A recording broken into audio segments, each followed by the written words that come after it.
Hi, I'm Elaine Flint. I'm the Voscur representative to the Prosperous and Ambitious Board, and we met last week on the 1st of April for a lunchtime meeting, which had a strange mix of attendance in that quite a lot of the private sector members obviously couldn't make it, it being lunchtime, so that was a bit of a diminution of attendance, but there was, on the other hand, quite a lot of high-level officers from various agencies, including the Regional Development Agency and Government Office South West. So the balance was a little bit skewed. There wasn't any form of political representative, so there was no councillor present. We did discuss the membership of the body because there are a number of vacancies, but there isn't a clear process of how to fill. But it's hoped that will be put in train by the next meeting. Most of the session was taken up with a number of presentations.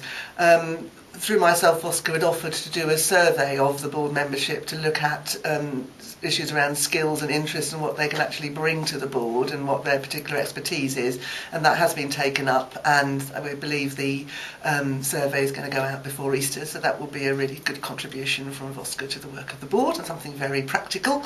The three presentations then which took the main body of the board. The first one was from Homes for Bristol, which is the new strategic sort of housing body, and was really looking at what, how they've come into being, what their role is, and how they're going to link with the Bristol Partnership as a whole.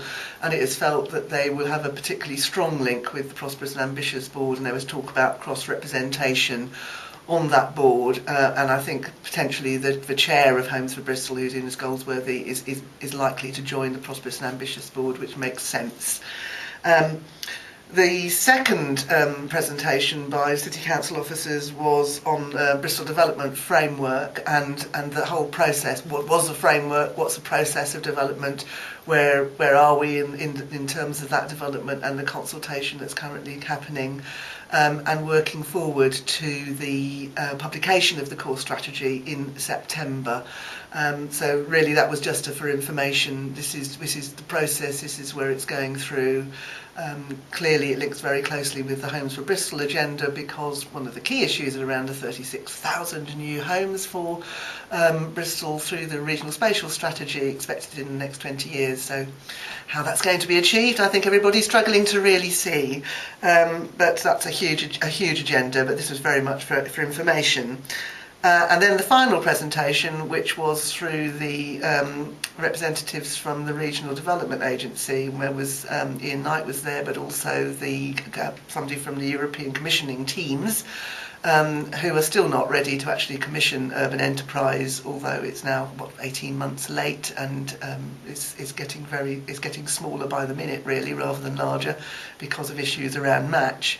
And really the issues about public sector match in order to access the funding from urban enterprise was the key issue, which still needs to be addressed, and it was recognised by the board that this needs to be addressed and needs to be addressed in detail, because as always happens, in fact there was only 10 minutes for that final presentation, and yet it was the one where there's real money on the table for investment in Bristol, and there is a role for the Prosperous and Ambitious Board to have a sort of a governance overview.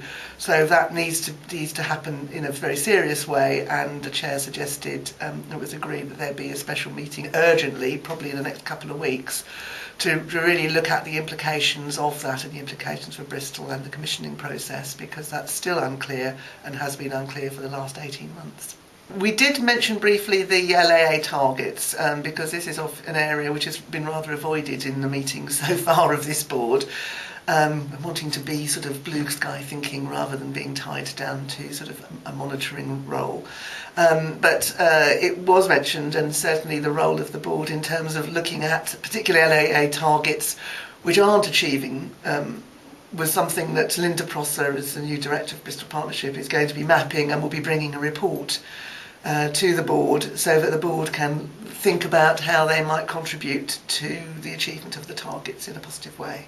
Data for the next meeting is on the 12th of May, so we're still meeting monthly on this.